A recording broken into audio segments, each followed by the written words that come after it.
শুরু হলো সব খবর যমুনা টেলিভিশনের নিয়মিত আয়োজনে আপনাদের সবাইকে স্বাগত জানাচ্ছি আমি শাওন দত্ত। প্রিয়জনদের সঙ্গে ঈদের আনন্দ ভাগাভাগি শেষে ঢাকায় ফিরছে রাজধানীবাসী। সকাল থেকে বাস টার্মিনালে বেড়েছে তাদের ভিড়। যাত্রীরা বলছেন পথে ভোগান্তি হয়নি, স্বস্তিতে এসেছেন রাজধানীতে। যাত্রাপথে বড় কোনো যানজট না থাকায় সময় মতো পৌঁছেছেন সবাই। সব মিলিয়ে ভালোভাবেই ফিরতে পেরে খুশি, তবে অভিযোগ আছে অতিরিক্ত ভাড়া নিয়ে। ঈদ শেষে কর্মস্থলে ফিরতে গিয়েও একই বিড়ম্বনার শিকার তারা। মানিকগঞ্জ থেকে এসেছি। না, অনেক ভিড় এই আর কি। নর্মালি তো দেখা যায় যে 7-8 ঘন্টা বা 10 ঘন্টা লাগে মিনিমাম বা ম্যাক্সিমাম আর কি। তো এখন দেখা যাচ্ছে যে আজকে প্রায় সেই কালকে রাতে 8টার দিকে বাসে ওঠা হয়েছে, এখন আসলাম এই মাত্র প্রায় 15-16 ঘন্টা রাস্তায়। এখন পর্যন্ত বড় ধরনের কোনো ভোগান্তি ছাড়াই যাত্রীরা পৌঁছতে পারছেন বলে জানিয়েছেন সংশ্লিষ্টরা। সকাল থেকে রাজধানীর কমলাপুর রেলওয়ে স্টেশনে দেশের বিভিন্ন অঞ্চল থেকে ট্রেনে করে ঢাকায় ফিরছেন যাত্রীরা। স্টেশনে যাত্রীদের উপস্থিতি থাকলেও পরিস্থিতি স্বাভাবিক রয়েছে। যাত্রীরা বলছেন কেউ কেউ ঈদের ছুটির সঙ্গে অতিরিক্ত ছুটি নেওয়ায় অফিসে যোগ দিতে আরও কয়েকদিন সময় লাগবে। তবে সম্ভাব্য ভিড় ও টিকিট সংকট এড়াতে আগেভাগেই ঢাকায় ফিরছেন তারা। এ পর্যায়ে বরিশাল লঞ্চঘাট থেকে যুক্ত হচ্ছেন সহকর্মী কাউসার হোসেন। কাউসার, ঢাকাগামী লঞ্চে মানুষের ভিড় কেমন দেখছেন?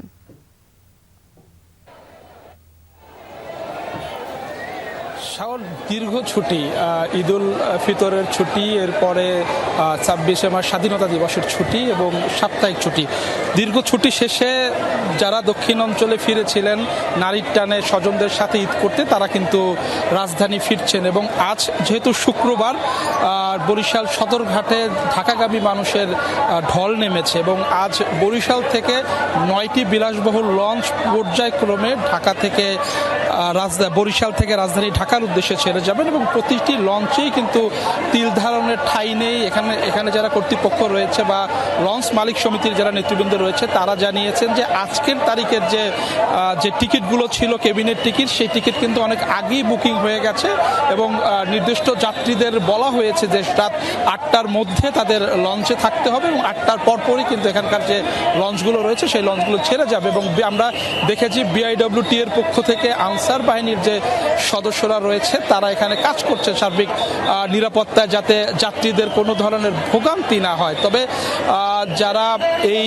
যারা ঘাটে আসছেন যাত্রীরা, আমরা দেখেছি যে যাত্রীরা কেউ কেউ আসলে অভিযোগ করেছেন যে ঢোকার পথে আসলে যারা বিভিন্ন যানবাহন রয়েছে সেই যানবাহনের যানজট রয়েছে এবং এই লঞ্চ ঘাটকে কেন্দ্র করে বিভিন্ন জায়গা থেকে যে যানবাহনগুলো ছেড়ে আসে সেই যানবাহনগুলোতে কিন্তু ভাড়া বেশি নেওয়া হচ্ছে। তবে লঞ্চের ভাড়া বেশি নেওয়া হচ্ছে বলে এরকমের কোনো অভিযোগ আমরা এখন পর্যন্ত পাইনি। তবে ভিড় রয়েছে এবং যারা লঞ্চ কর্তৃপক্ষ রয়েছেন তারা জানিয়েছেন যে আগামীকাল পর্যন্ত এই ভিড় থাকবে এবং আগামীকাল পর্যন্ত যে লঞ্চগুলো বরিশাল থেকে রাজধানী ঢাকার উদ্দেশ্যে সেরে যাবে সেই লঞ্চগুলোর কিন্তু কেবিনের টিকিট শেষ হয়ে গেছে এবং যারা যাত্রী রয়েছেন তারা বলছেন অনেকটা দুর্ভোগ হচ্ছে। তারপরও বাড়ি ফিরেছিলেন, স্বজনদের সাথে ঈদ করেছেন, সেই ঈদ শেষে কিন্তু তারা রাজধানীর উদ্দেশ্যে ফিরে যাচ্ছেন এবং তারা বলছেন যে লঞ্চ কর্তৃপক্ষ বা বিআইডব্লিউটি। কাউসার, অনেক ধন্যবাদ আপনাকে। দর্শক, এই মুহূর্তে রাজধানীর কমলাপুর রেল স্টেশনে রয়েছেন সহকর্মী রাজীব আহমেদ। এবার তার কাছে যাব। রাজীব, ঢাকায় ফেরা মানুষের ভিড় এই মুহূর্তে কেমন দেখছেন? কিশোরগঞ্জ এক্সপ্রেস এসে পৌঁছেছে কমলাপুর রেল স্টেশনে। আমরা দেখলাম যে ট্রেনে প্রচুর পরিমাণে যাত্রী রয়েছে এবং আসার সময় প্রচুর পরিমাণে যাত্রীর ভিড় রয়েছে এবং তাদের সাথে আমরা যেটা দেখলাম যে তারা বলতেছেন যে ভোগান্তি ছাড়াই তারা মোটামুটি ঢাকায় ফিরতে পারছেন, কিন্তু যাওয়ার সময় যে অবস্থা, যাওয়ার সময় ট্রেনে তেমন একটা ভিড় নাই। আমরা যদি একটু কথা বলি, ভাই কোত্থেকে আসছেন? কিশোরগঞ্জ থেকে। কি কোনো ভোগান্তি হয়েছে? অনেক ভিড় ভাইয়া। এমনি টিকিট পাইতে কোনো? না টিকিট পাইনি, আগে অনলাইনে টিকিট করা। হ্যাঁ, তারা বলছেন যে তারা আগে থেকে যারা অনলাইনে টিকিট কেটে রেখেছেন তাদের এই আসার সময় তেমন একটা ভোগান্তি বা বেগ পেতে হয়নি, কিন্তু ঢাকায় ফেরার সময় ট্রেনে প্রচণ্ড পরিমাণে ভিড় এবং আমরা দেখেছি ট্রেনের ছাদেও অনেক যাত্রীকে ফিরতে দেখেছি এবং তারা বলছে ঈদের অনেক দিন ছুটি শেষে তারা আবার ঢাকায় ফিরছেন এবং সেই সাথে সাথে ট্রেনের যেই পরিমাণ যাত্রী ধারণ ক্ষমতা তার চেয়ে বেশি লোক ঢাকায় ফিরতে দেখা গেছে। আমরা যদি একটু কথা বলি, কোত্থেকে ফিরছেন আপনি? কিশোরগঞ্জ থেকে। না, সমস্যা হয় নাই। না, টিকিট জমা হয়নি। হ্যাঁ, যাত্রীরা বলছে যে তারা নির্বিঘ্নে বাড়ি থেকে ঢাকায় ফিরছেন এবং কোনো ধরনের সমস্যা ছাড়াই তারা ঢাকায় ফিরছে এবং অনেকে বলছেন যে যাওয়ার সময় তারা আগে থেকেই ফেরার টিকিট তারা কেটে রেখেছেন, এই জন্য তো এরকম কোনো ভোগান্তি তাদেরকে পোহাতে হয়নি। রাজীব, ধন্যবাদ আপনাকে। কুমিল্লায় বাস প্রাইভেট কার সংঘর্ষে একই পরিবারের নিহত 4 সদস্যের জানাজা ও দাফন সম্পন্ন হয়েছে লক্ষ্মীপুরে। দুপুরে জানাজা শেষে সদরের তিতারকান্দি গ্রামে আব্দুল মোমিনের শ্বশুর বাড়ির পারিবারিক কবরস্থানে সমাহিত করা হয় তাদের। এর আগে ভোরে মরদেহগুলো পৌঁছলে তৈরি হয় শোকাবহ পরিবেশ। কান্নায় ভেঙে পড়েন স্বজনরা। বৃহস্পতিবার সন্ধ্যায় পরিবারের 5 সদস্যকে নিয়ে নোয়াখালী থেকে ঢাকায় ফিরছিলেন আব্দুল মোমিন। কুমিল্লার বুড়িচংয়ের কালাকচুয়া এলাকায় পৌঁছলে স্টারলাইন পরিবহনের একটি বাসের সাথে সংঘর্ষ হয় প্রাইভেট কারের। ঘটনাস্থলে প্রাণ হারান প্রাইভেট কার চালক। আহতদের হাসপাতালে নিলে আব্দুল মোমিন, তার স্ত্রী ঝর্ণা বেগম, ছেলে সাইফ ও মেয়ে লাবিবাকে মৃত ঘোষণা করেন চিকিৎসক। পরিবারের আরেক শিশু আবরার গুরুতর আহত অবস্থায় হাসপাতালে চিকিৎসাধীন। নিহত চালক জামাল হোসেনের দাফন হয়েছে গ্রামের বাড়ি বরিশালে। বোন, বাগনি সহ 5 জন ছিল, ড্রাইভার সহ 6 জন। এই অ্যাক্সিডেন্টের পরে 5 জনে মারা যায়, 1 জন বেঁচে আছে। বাস একটা আসি জোরে ধাক্কা মারে, ধাক্কা মারার পর আর জ্ঞান হারায়, পরে আবার জ্ঞান ফিরে, পরে দেখি যে আমার আম্মু সহ আমার ছোট ভাই সহ সবাই সিএনজিতে রক্তাক্ত অবস্থা। পুরো এলাকায় সবাই শোকাহত।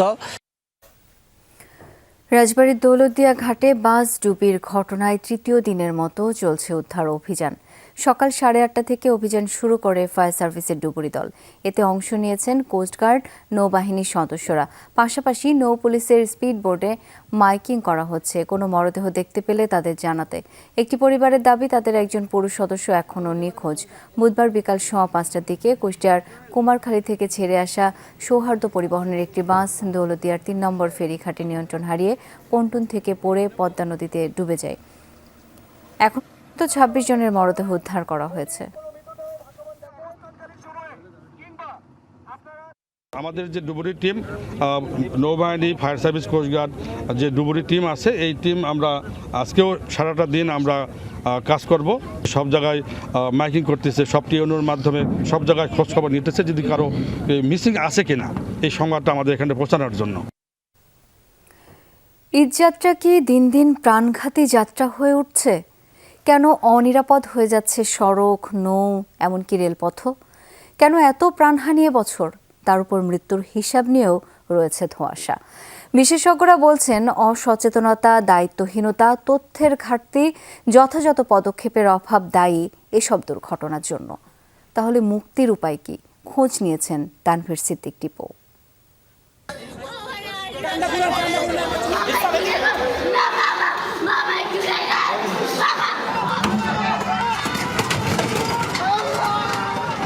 সড়ক, রেল বা নৌপথ, কোথায় নিরাপদ যাত্রী? নিরাপদে ঘরে ফেরার নিশ্চয়তা দেবে কে? নাকি এভাবেই ঝরতে থাকবে প্রাণ? মেনে নিতে হবে মূল্য নেই মানুষের জীবনের। বেসরকারি সংস্থা রোড সেফটি ফাউন্ডেশনের তথ্য মতে 2022 থেকে 2025 পর্যন্ত ঈদ যাত্রায় প্রাণ গেছে 3000-এর বেশি মানুষের। চলতি বছর ঈদের ছুটিতে 17 মার্চ থেকে 27 মার্চ দুপুর পর্যন্ত বিভিন্ন দুর্ঘটনায় মারা গেছে 279 জন। যদিও সরকারি সংস্থা বাংলাদেশ সড়ক পরিবহন কর্তৃপক্ষ BRT-এর হিসাব বলছে 17 থেকে 23 মার্চ পর্যন্ত 7 দিনে 92টি সড়ক দুর্ঘটনায় 100 জনের মৃত্যু হয়েছে। সরকারি বেসরকারি হিসাবের এই গরমিল কেন? রোড সেফটি ফাউন্ডেশনের ভাইস চেয়ারম্যান জানালেন, সরকারের হিসাব মূলত পুলিশের দেওয়া তথ্যে নির্ভরশীল, তাই অনেক তথ্যই পৌঁছায় না সরকারের কাছে। তথ্যের ঘাটতিতে টনক নড়ছে না দায়িত্বশীলদের। সিস্টেমের গ্যাপ। সরকার যে নাম্বারটা বলছে এটা পুলিশের রেকর্ড থেকে। পুলিশ যেগুলোকে কেস এন্ট্রি করেছে, যারা ডেড বডিটা নিয়ে চলে গেছে, লাশটা নিয়ে গেছে মুসলিম, যেটা তার এন্ট্রিতে আসেনি, স্বাভাবিকভাবে সরকারের হিসাবে সেটাকে এইভাবে ক্যাটাগরাইজ করা হচ্ছে না। সরকার দেখছে 100 জন, সেটার জন্য তার রিপোর্ট যেটা হবে, যখন এটা 400 জন হবে তার জন্য তার স্বাভাবিকভাবে 4 গুণ রিপোর্ট হবে, কিন্তু ওনার কাছে ওই 4 জনের ইনফরমেশন যাচ্ছে না। এই গবেষক জানাচ্ছেন, এবারের দুর্ঘটনাগুলোর বেশিরভাগই উচ্চ গতির কারণে নয়, ঘটেছে অসচেতনতার কারণে। একটাও স্পিডের জন্য না, শুধুমাত্র অসচেতনতার জন্য, শুধুমাত্র আমার রেসপন্সিবিলিটি আমি ফুলফিল না করার জন্য। So this is very alarming. So আমরা আসলে কেয়ারলেস হয়ে গেছি, মেনেই নিছি রাস্তায় বের হলে আমি ফিরে আসবো কিনা জানি না। এই দুর্দশার মূলে কি, এর থেকে উত্তরণের পথই বাকি। এই নগরবিদ বলছেন পুরো সিস্টেমটাই নৈরাজ্য আর অব্যবস্থাপনার হাতে বন্দী। আমাদের পরিবহন সেক্টরের পুরো সিস্টেমটাই নৈরাজ্য, অব্যবস্থাপনা এবং এক ধরনের মাফিয়া সিন্ডিকেটের কাছে বন্দী। সমঝোতা করতে করতে করতে দেখা যাচ্ছে যে আমরা যেখানে রুল অফ ল ট্রান্সপোর্টের ক্ষেত্রে যেটা হওয়ার কথা সেখানে আমরা ছাড় দিচ্ছি, যেখানে যে গাড়িতে তার ক্যাপাসিটির বাইরে দ্বিগুণ লোক উঠছে, লঞ্চে দ্বিগুণ লোক উঠছে, এটা বলা হচ্ছে ঈদযাত্রা। কিন্তু ঈদযাত্রায় যখন মানুষটা মারা যাবে তখন তো তার এটা অনন্ত যাত্রা হয়ে যাবে। তাহলে উত্তরণের উপায় কি? সিস্টেমটাকে যদি আমরা সত্যিকার অর্থেই যদি কারেকশন করতে চাই তাহলে আমাদের জিরো টলারেন্স, যে আমরা কোনো ক্ষেত্রেই ছাড় দিব না। প্রয়োজন হলে আমাদের যাতায়াতের ক্ষেত্রে আমাদের কিছু বিলম্ব হতে পারে, কিছু মানুষ হয়তো সাফার করতে পারে, কিন্তু ধীরে ধীরে আমরা 2 বছর, 5 বছর, 10 বছর মেয়াদি আমরা পুরো সিস্টেমটাকে নতুন করে তৈরি করব। এই জন্য সরকারের কিন্তু একটা স্ট্রং গুডউইল দরকার। সমস্যা দীর্ঘদিনের, জানা আছে মুক্তির পথও, কিন্তু তারপরও দুর্বৃত্তায়নের বৃত্তে বন্দী নাগরিক জীবন। এবার কি অবসান হবে দমবন্ধ এই পরিস্থিতির? তানভীর সিদ্দিক, টিপু, যমুনা নিউজ, ঢাকা। জ্বালানি সংকটে বন্ধ রাজধানীর বেশিরভাগ ফিলিং স্টেশন। যে কয়েকটি স্টেশনে জ্বালানি মিলছে তাতে গ্রাহকদের দীর্ঘ লাইন। কয়েক ঘন্টা অপেক্ষার পর রেশনিং পদ্ধতিতে মিলছে তেল। স্টেশনের কর্মকর্তারা বলছেন, জ্বালানি সংকটের কারণে ডিপো থেকে রেশনিং করায় আগের তুলনায় তেল পাচ্ছেন কম। আবার অনেক পাম্পে তেল বিক্রি হচ্ছে বোতলে, গ্যালনে। তেল সংকট নিয়ে আতঙ্ক আর ভোগান্তিতে ক্ষুব্ধ গ্রাহকরা। বুড়িবাগের পাম্পটিতে জ্বালানি তেল মিলছে সকাল থেকেই, তাই এখানে যানবাহনের দীর্ঘ সারি ছাড়িয়েছে কাটাবন পর্যন্ত। সরকার বলছে সংকট নেই, কিন্তু তেলের জন্য অপেক্ষার কারণ বুঝতে পারছেন না গ্রাহকরা। 6:30 এসে এখনো তেল এই অবস্থা। এখন যদি 10 লিটার তেল দেয় তাহলে তেল গাড়ি চালাবো কেমনে? আর প্রতিদিন তো সিরিয়াল 4 ঘন্টা দেওয়া সম্ভব নয়। এখানকার গ্রাহকরা অনেকেই রাজধানীর অন্যান্য স্টেশনগুলো ঘুরে এসেছেন। জ্বালানির জন্য এখানে তাদের অপেক্ষার প্রহর দীর্ঘ হয়েছে। তেল যদি পর্যাপ্ত পরিমাণ থাকে তাহলে আমরা কেন এতক্ষণ পর্যন্ত অপেক্ষায় রয়েছি? সরকার বলে তেল আছে, কিন্তু 50% পাম্পই দেবো। এখন সবগুলো পাম্পে যদি দিত তাহলে এত ভিড় হতো না। নীলক্ষেতের পথের বন্ধু ফিলিং স্টেশনে দেখা গেল যানবাহনের পাশাপাশি বোতল, গ্যালনের জট। এসবে করেও অনেকে নিচ্ছেন জ্বালানি তেল। যমুনার ক্যামেরা দেখেই লুকানোর চেষ্টা। একটা সময় আর রাগঢাক না করেই প্রকাশ্যেই নেওয়া শুরু হলো জ্বালানি তেল। জেনারেটরের জন্য থানা পারমিশনও আছে এখানে, আমরা বাধ্যতামূলক দিতেই হবে, যেহেতু নাকি এটা পারমিশন আছে থানার। বইয়ের দোকানের জেনারেটর চালানোর কথা বলে একজন গ্যালনে নিলেন জ্বালানি তেল। তাকে অনুসরণ করি আমরা। দোকানের কর্মচারীদের দাবি, নিউ মার্কেট থানা পুলিশের অনুমতি নিয়েছেন তারা। ডিজেল নিতে হইব। আমি বললাম অকটেন দেন, ডিজেল নিতে হইব।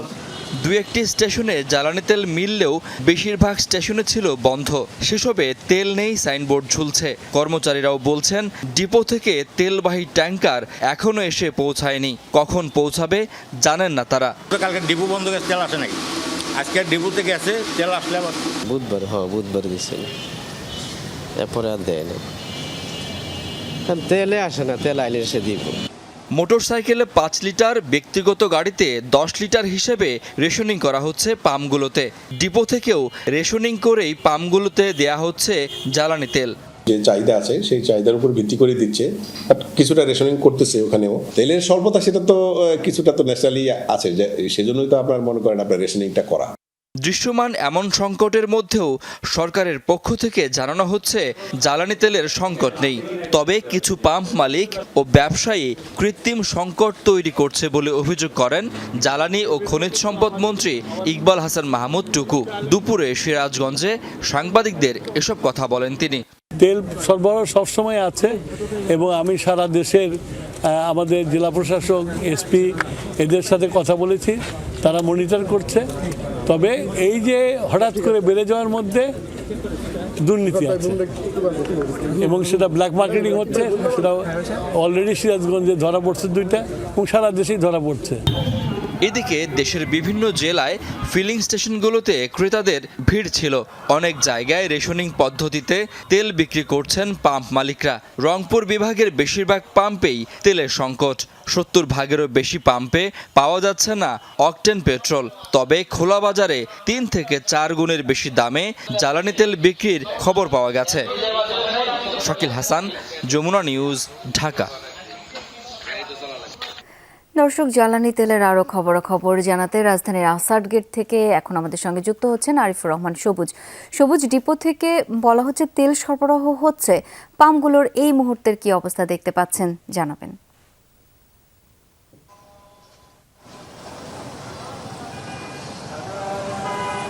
মূলত গতকালকে তেল সরবরাহ বন্ধ থাকার কারণে সকাল থেকে যে সংকটটি তৈরি হয়েছিল সেটি এই মুহূর্তে আমরা দেখতে পাচ্ছি না। আমি বেশ কয়েকটি তেলের পাম্প ঘুরে দেখলাম। সকালের দিকে যারা লাইনে দাঁড়িয়েছিলেন, যেহেতু দুপুর পর্যন্ত তেল দেয়া বন্ধ ছিল, সে কারণে বড় ধরনের দীর্ঘ সারিতে দাঁড়িয়ে মানুষজনকে তেল নিতে হয়েছে। এবং দুপুরের পর যেহেতু তেল দেওয়া শুরু হয়েছে মোটামুটি সব যেই পাম্পগুলো রয়েছে সবগুলোতেই, সে কারণে এই সারিটি যেটি সকালের দিকে দুপুরের দিকে দেখেছিলাম যে 4 ঘন্টা 5 ঘন্টা লাইনে দাঁড়িয়ে মানুষজন তেল নিয়েছেন, সেটি নেই। এখন 1-1.5 ঘন্টার মধ্যে মানুষ দাঁড়িয়ে গেলেই যে তেল, তাদের যে কাঙ্ক্ষিত তেল সেটি পাচ্ছেন। ডিপো থেকে সরবরাহের যে বিষয়টি দুপুরের পর থেকেই বা 12টার পর থেকেই মূলত এই সরবরাহটি শুরু হচ্ছে। আপনি এখনও নিশ্চয়ই দেখতে পাচ্ছেন, আমি আসাদ গেটের যে পাম্পটিতে রয়েছে মেসার্স তালুকদার ফিলিং স্টেশন, এখানে 2টি তেলবাহী যে ট্যাঙ্কার, সেখান থেকে তেল খালাসের কাজটি চলছে। প্রত্যেকটি পাম্পে এরকম 2-3টি করে এই যে তেলবাহী ট্যাঙ্কারগুলো রয়েছে সেগুলো থেকে সরবরাহ করা হচ্ছে। এবং এক একটি যে ট্যাঙ্কার রয়েছে, এক একটি ট্যাঙ্কারে প্রায় 13,500 লিটার করে তেল মূলত সরবরাহ করা হয়। সেই হিসাবে কয়েকটিতে দেখলাম 3টি, কয়েকটিতে 2টি, এরকম করে 1টি 2টি 3টি করে তেল সরবরাহ কিন্তু শুরু হয়েছে। অর্থাৎ গতকালকে যেহেতু ছুটির দিন ছিল, সেই কারণে হয়তো ডিপো থেকে তেল সরবরাহের জায়গাটি বন্ধ ছিল, সেটি আজকে থেকে শুরু হয়েছে। এবং সেটি শুরু হওয়ার কারণেই যে সংকটটি ছিল, মানুষের মধ্যে হাহাকার তৈরি হয়েছিল সকাল থেকে, সেই হাহাকারটি এই মুহূর্তে নেই। মানুষজন দাঁড়াচ্ছেন লাইনে। এখানকার পাশাপাশি 2টি পাম্প রয়েছে, 2টি পাম্পেই দীর্ঘ লাইন, কিন্তু মানুষজনকে খুব যে বেশি দাঁড়াতে হচ্ছে 45 মিনিট, 40 মিনিট, 50 মিনিট এইরকম সময়ের মধ্যে তেল পেয়ে যাচ্ছেন। অনেক ধন্যবাদ সবুজ আপনাকে। চট্টগ্রামে অবৈধভাবে মজুত করা প্রায় 6,000 লিটার জ্বালানি তেল উদ্ধার করেছে ভ্রাম্যমাণ আদালত। জব্দ করা হয়েছে ডিজেল লোডিং ও আনলোডিং এর কাজে ব্যবহার হওয়া 3টি পাম্প। দুপুরে গোপন সংবাদের ভিত্তিতে চট্টগ্রামের বিমানবন্দর এলাকায় অভিযান পরিচালনা করা হয়।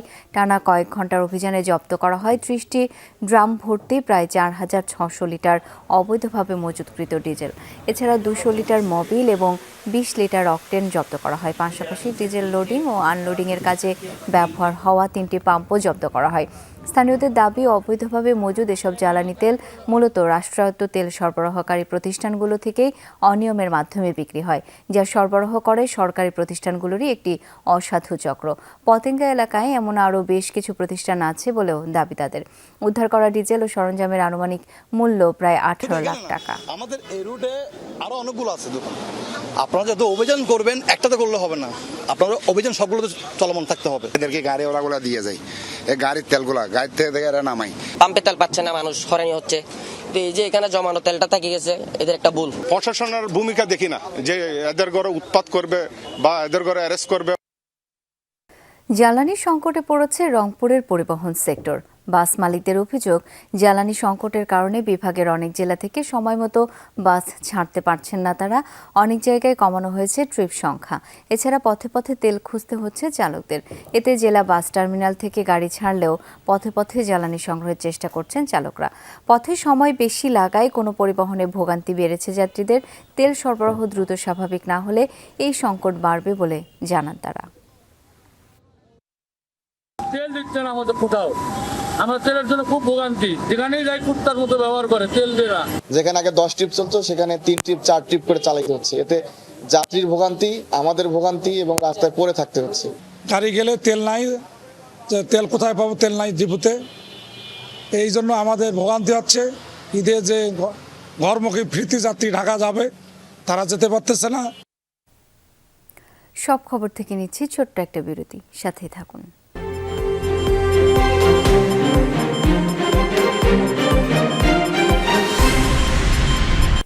আবারও স্বাগত, দেখছেন সব খবর। আলোচনা, সমালোচনা ও গবেষণার নামে মুক্তিযুদ্ধের গৌরবকে খাটো করা যাবে না বলেছেন প্রধানমন্ত্রী তারেক রহমান। অতীত নিয়ে বেশি চর্চা বাধাগ্রস্ত করবে ভবিষ্যৎকে বলেও মন্তব্য করেন তিনি। রাজধানীর ইঞ্জিনিয়ারিং ইনস্টিটিউশনে বিএনপি আয়োজিত স্বাধীনতা দিবসের আলোচনা সভায় এসব কথা বলেন প্রধানমন্ত্রী। গুরুত্ব আরোপ করেন অতীতকে ভুলে না গিয়ে বরং আগামীর ভবিষ্যৎ গড়ার দিকে মনোনিবেশ করার উপর। অনুষ্ঠানে তিনি বলেন, অতীতে জিয়াউর রহমানকে খাটো করার যে চেষ্টা হয়েছে তা থেকেই প্রমাণিত হয় তিনি মুক্তিযুদ্ধের এক অবিচ্ছেদ্য অংশ। এ সময় বক্তারা বলেন, শহীদ জিয়াকে ইতিহাস থেকে মুছে ফেলার কোনো সুযোগ নেই।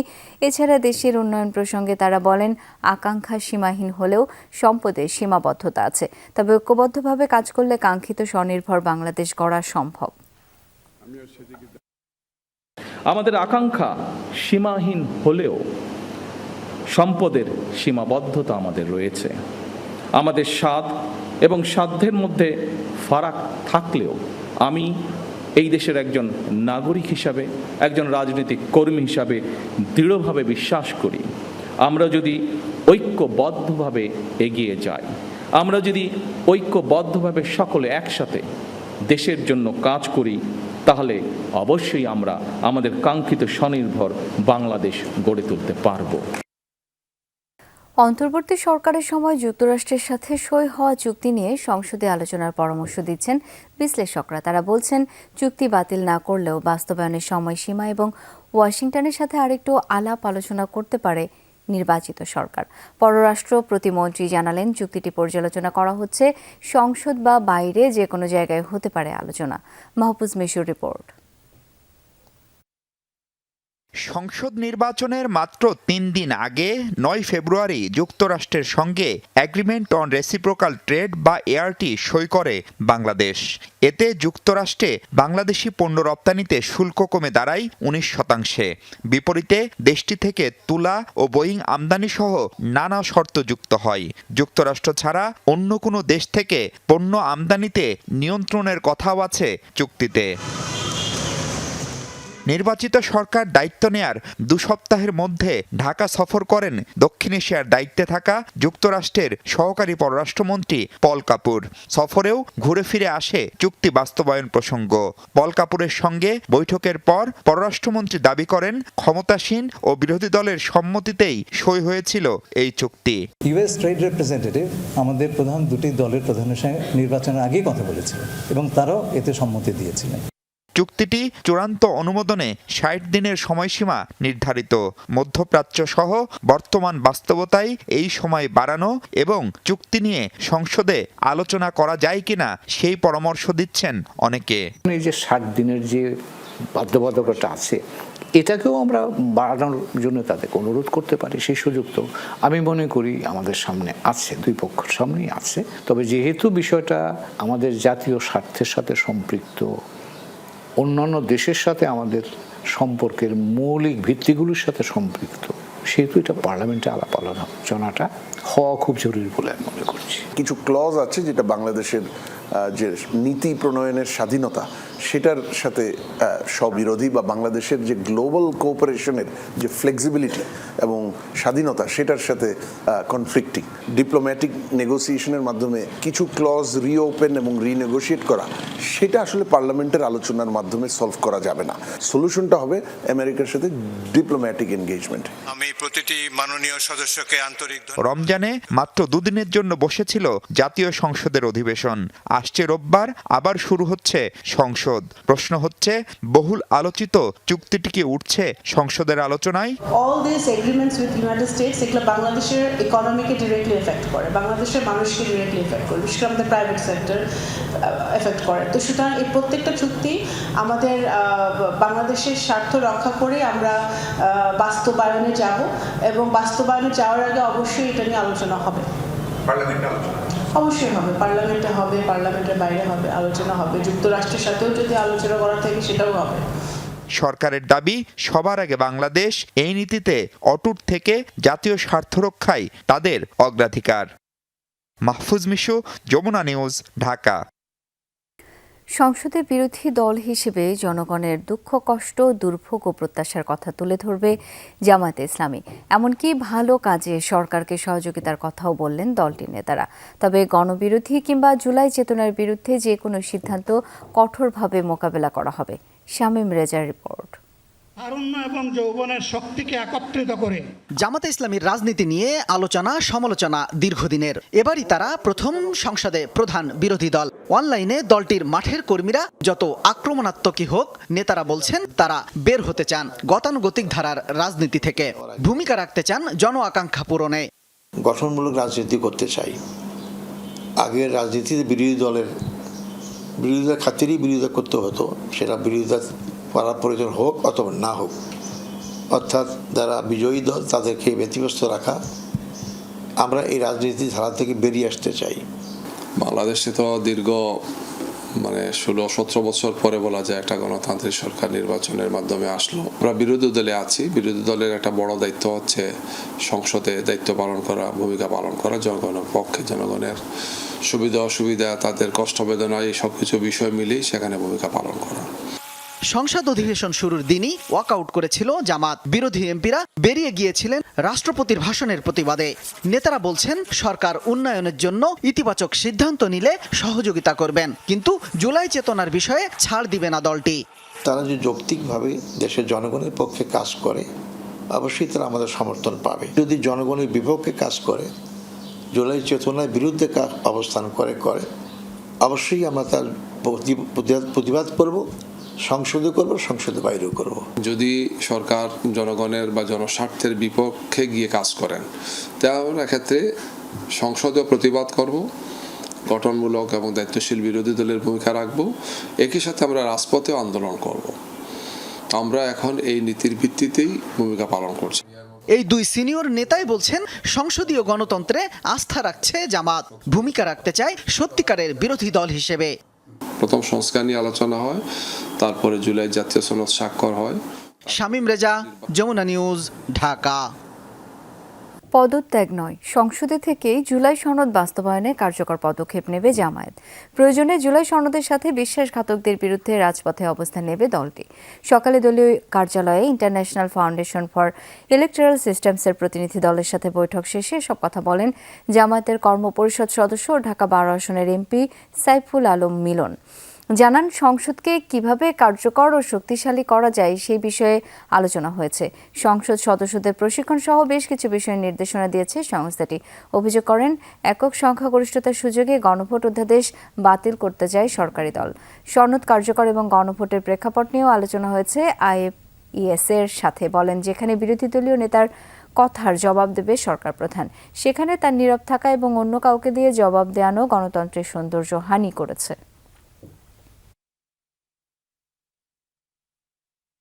এত রক্ত, এত আপনার আহত লোকের মিছিল আমাদের সামনে আছে। এত কিছুর পরে যদি আমরা এই পার্লামেন্টের জুলাই সনদেরটা বাস্তবায়ন করতে না পারি, তাহলে জাতির জন্য খুব হতাশাজনক হয়ে যাবে। হঠাৎ করেই অস্বস্তিতে মাছ মুরগির বাজার, যেন দাম বৃদ্ধির কোনো প্রতিযোগিতা শুরু হয়েছে। নদীর মাছের সাথে পাল্লা দিয়ে বাড়ছে সোনালী ও দেশি মুরগির দর, বেড়েছে 50 থেকে 100 টাকা পর্যন্ত। সরবরাহ সংকট আর বাড়তি পরিবহন খরচের অজুহাত দিচ্ছেন ব্যবসায়ীরা। তবে কিছুটা স্বস্তি দিচ্ছে ডিমের বাজার। ঈদের পর থেকে চড়ছে মাছের বাজার। সপ্তাহের ব্যবধানে মিঠা পানির বড় মাছ কেজিতে দাম বেড়েছে 50 থেকে 100 টাকা পর্যন্ত। বিক্রেতাদের অজুহাত, সরবরাহ কম আর পরিবহন খাতে জ্বালানি সংকটের প্রভাব। সাধারণ পরিবারের জন্য, আমাদের জন্য তো বাজেট ফেল, এগুলো তো বাজেট ছাড়া হয়ে যাচ্ছে। মাছের দাম তো প্রচুর, শুধু মাছ না, দ্রব্যমূল্য সব জিনিসের দাম বেশি, অনেক বেশি। দাম দিয়ে পাটি কিনে এনে ধরেন কেজিতে 50 টাকা বাড়ছে, কোনোটা 100 টাকা বাড়ছে, কোনোটা 20 টাকা বাড়ছে। দাম বাড়ছে, ওই যে লোকজন সব আইসা পড়ছে, মাল কম, এই জন্য দাম বাড়ছে। স্বস্তির দেখা নেই মুরগির বাজারেও। ব্রয়লার বিক্রি হচ্ছে 180 টাকা কেজিতে। সোনালী মুরগি রমজানে বিক্রি হয়েছে 330 টাকায়। সেই একই মুরগি কেজি প্রতি 100 টাকা বেড়েছে। আর দেশি মুরগির মাংস কেজিতে 750 টাকা নিচে মিলছেই না। পাকিস্তানি মুরগিটা খাইতাম আমরা 280 বা 300 টাকা, সেই মুরগিটা হয়ে গেছে 400 টাকা, 100 টাকা বেড়ে গেছে। কারাকারি লেগে যায় দোকানদারে, অল্প কিছু মাল আছে, 3 দিন মালই পাইনি, আজকে কয়টা পাইছি, 400 টাকা কেজি কিনে আনছি। মধ্যবিত্তের আমিষের চাহিদা পূরণের শেষ ভরসা ডিমের বাজার। লাল ডিমের ডজন 105 থেকে 110 টাকায় মিলছে। হাঁসের ডিমের জন্য গুনতে হচ্ছে 180 টাকা। 10-12 দিন পরে একটু বাজারটা ভালো হতে পারে, সম্ভাবনা আছে। আপাতত বাজার আগের বাজারে আছে, রমজান মাসে যে বাজার ছিল এই 10-5 টাকা শতকরা বাড়ছে। এখন যে অবস্থায় আছে বাজারে এভাবে থাকলে সবার জন্য ভালো থাকে। লাগামহীন এই পরিস্থিতিতে বিপাকে পড়েছে সীমিত আয়ের মানুষ। আয়ের সাথে ব্যয়ের সঙ্গতি মিলাতে হিমশিম খাচ্ছে তারা। সাধারণ ক্রেতাদের অভিযোগ, তদারকির অভাবে ইচ্ছামতো দাম হাঁকানোর সুযোগ পাচ্ছে ব্যবসায়ীরা। শাজদিন অন্তরা, যমুনা নিউজ, ঢাকা। আন্ডারওয়ার্ল্ডের সন্ত্রাসী মশিউর রহমান মশির নির্দেশে খুন করা হয় পল্লবী থানা যুবদল নেতা গোলাম কিবরিয়াকে। এলাকার আধিপত্য বিস্তার নিয়ে দ্বন্দ্বের জেরে এই হত্যাকাণ্ড। কিলিং মিশনে অংশ নেয়া 2 শুটার লোপন ও কাল্লুকে গ্রেপ্তারের পর এই তথ্য জানিয়েছে র্যাব 4। 5 আগস্টের পর থেকে এলাকার নিয়ন্ত্রণ নিয়ে বিরোধ ছিল মশি ও কিবরিয়ার মধ্যে। আওয়ামী লীগ সরকারের পতনের পর 4 স্টার গ্রুপের মশিউর রহমান মশির সাথে দূরত্ব বাড়ে পল্লবী থানা যুবদল নেতা গোলাম কিবরিয়ার। এক পর্যায়ে কিবরিয়ার হাতে চলে যায় এলাকার আধিপত্য, যার জের ধরে কিবরিয়াকে খুনের নির্দেশ দেন বিদেশে পলাতক আন্ডারওয়ার্ল্ডের সন্ত্রাসী মশি। গত 17 নভেম্বর প্রকাশ্যে দোকানে ঢুকে গুলি করে হত্যা করা হয় যুবদল নেতা কিবরিয়াকে। 3 শুটারের মধ্যে ঘটনার দিন একজনকে আটক করে স্থানীয়রা। পলাতক দুজনকে বৃহস্পতিবার মধ্যরাতে অস্ত্রসহ গ্রেপ্তার করে র্যাব 4। তারা হলেন কিলিং মিশনে গুলি চালানো লোপন ও কাল্লু। সিসি ক্যামেরার ফুটেজ তাদেরকে দেখালে আসামিরা নিজেদেরকে শনাক্ত করে এবং জিজ্ঞাসাবাদে এই হত্যাকাণ্ডে সরাসরি অংশগ্রহণ করার কথা স্বীকার করে। পরবর্তীতে আসামিদেরকে আমরা যখন হত্যাকাণ্ডে ব্যবহৃত অস্ত্র সম্পর্কে জিজ্ঞাসাবাদ করি, জিজ্ঞাসাবাদের এক পর্যায়ে আসামি লোপন সে জানায় যে তার অস্ত্রটি তার কাছে আছে। মূলত এলাকার নিয়ন্ত্রণ নিয়ে এই হত্যাকাণ্ড বলে জানায় র্যাব। মশির যে অন্যান্য জুট ব্যবসাকে নিয়ন্ত্রণ, চাঁদাবাজি নিয়ন্ত্রণ, হাউজিং ব্যবসা, ডেভেলপার ব্যবসা নিয়ন্ত্রণ, ফুটপাতের চাঁদাবাজি নিয়ন্ত্রণ, এগুলোতে কিবরিয়া বাধা হয়ে দাঁড়াচ্ছিল বলে আমরা প্রাথমিকভাবে জানতে পেরেছি। এর কারণেই কিবরিয়াকে তারা সরিয়ে দেওয়ার পরিকল্পনা করে। এর আগে এই খুনের সাথে জড়িত পাতা সোহেল ও বুকপোড়া সুজনকেও গ্রেফতার করে র্যাব 4। রাব্বি সিদ্দিকী, যমুনা নিউজ, ঢাকা। বহু বছর পর আবারও হাম ও গুটি বসন্তের প্রাদুর্ভাব। রাজধানীতে মহাখালী সংক্রামক ব্যাধি হাসপাতালে বাড়ছে আক্রান্ত রোগীর সংখ্যা। বর্তমানে হাসপাতালটিতে ভর্তি 120 জন রোগী, যাদের বেশিরভাগই হাম ও গুটি বসন্তে আক্রান্ত শিশু। চিকিৎসকরা জানান, টিকাদানে অভিভাবকদের অসতর্কতা আর বুস্টার ডোজ না দেয়ায় এই প্রাদুর্ভাব। রাজধানীর মহাখালীর সংক্রামক ব্যাধি হাসপাতালে বাড়ছে হাম ও গুটি বসন্তে আক্রান্ত রোগীর সংখ্যা। বহু বছর পর এই 2 রোগের এমন প্রাদুর্ভাবে নতুন করে উদ্বেগ দেখা দিয়েছে জনমনে। বর্তমানে এই হাসপাতালে ভর্তি আছেন 120 জন রোগী। তাদের বেশিরভাগই শিশু, যারা হামে আক্রান্ত। চলতি বছরের ফেব্রুয়ারি থেকে এখন পর্যন্ত এই হাসপাতালে চিকিৎসা নিয়েছেন প্রায় 700 জন। প্রথমে এখানে 2টা বিচির মতন আমরা বুঝছি যে মশায় কামড় দিছে। এই হাসপাতাল আইসি শনিবারের দিন, আল্লাহ হেন থেকে আরো বাড়তি বাইরে গেছে। আমরা প্রাইভেট ডাক্তার দেখাইছি, পরে বলতেছে যে ওর হাম হয়েছে। 4-5টা হাসপাতালে ঘোরাঘুরি করছি, তো ঘোরাঘুরি করার পর আমি এই হাসপাতালের ঠিকানা দিচ্ছি। বাংলাদেশ শিশু মেডিকেল থেকে পাঠানো হয়েছে। আসার দিন অবস্থা অনেক খারাপ ছিল, কিন্তু এখন ভালো হয়েছে। নার্সগুলা ব্যবহার খুবই খারাপ। এজন্য টিকাদানে অভিভাবকদের অসচেতনতাকে দায়ী করেছেন হাসপাতালটির বিশেষজ্ঞ চিকিৎসক। জানালেন, বুস্টার ডোজ না নেয়ার জন্য বেড়েছে আক্রান্তের সংখ্যা। 7-8 বছর পর পর একটা আউটব্রেক হয়, কিন্তু তাও এত বেশি না।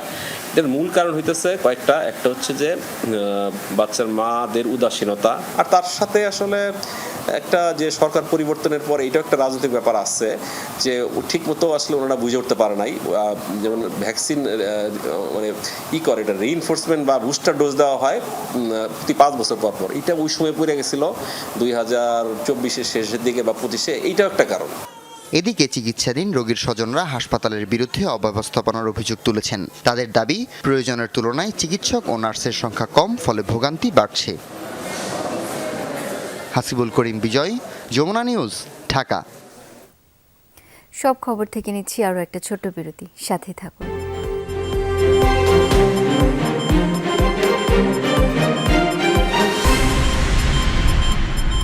আবারও আমন্ত্রণ, দেখছেন সব খবর। ফ্যাসিস্ট শাসন আমলে বিএনপি নেতাকর্মীদের উপর নির্যাতন চালানো হেলমেট বাহিনী এখন গুপ্ত বাহিনীতে পরিণত হয়েছে, এমন মন্তব্য করেছেন ভূমি মন্ত্রী মিজানুর রহমান মিনু।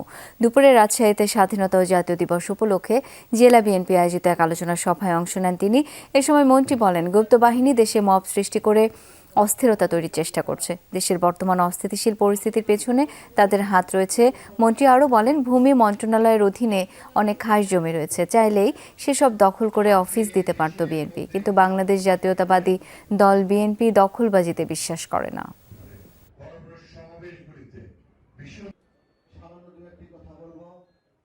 যাদেরকে আমরা দেখতাম রাজপথে আমাদের ছেলেদের উপরে, মানুষের উপরে বড় বড় সমাবেশগুলিতে ভীষণভাবে অত্যাচার করত, এটা আমরা জানতাম যে হেলমেট বাহিনী,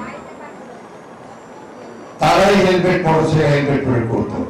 কিন্তু আমরা দেখতে পেলাম যে হাসিনা চলে যাওয়ার পর হেলমেটের মধ্যে থেকে বের হয়ে আসলো গুপ্ত বাহিনী।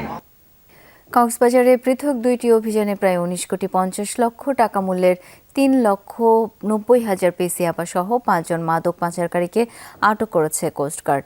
শুক্রবার দুপুরে কোস্টগার্ড মিডিয়া কর্মকর্তা লেফটেন্যান্ট কমান্ডার সাব্বির আলম সুজন এই তথ্য জানান। তিনি বলেন, গোপন সংবাদের ভিত্তিতে জানা যায় টেকনাফের শাহপুরীর দ্বীপ জালিয়াপাড়া লবণের গোনা হতে কাভার্ড ভ্যানে ইয়াবার বড় চালান যাবে চট্টগ্রামে। এরপরে শুক্রবার সকালে বিশেষ অভিযান পরিচালনা করা হয়।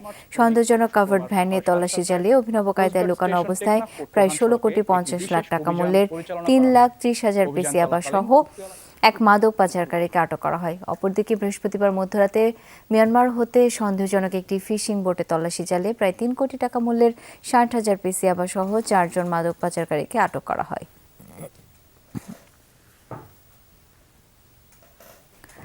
আর এই ছিল সব খবরের আজকের আয়োজন। ধন্যবাদ এতক্ষণ সাথে থাকার জন্য।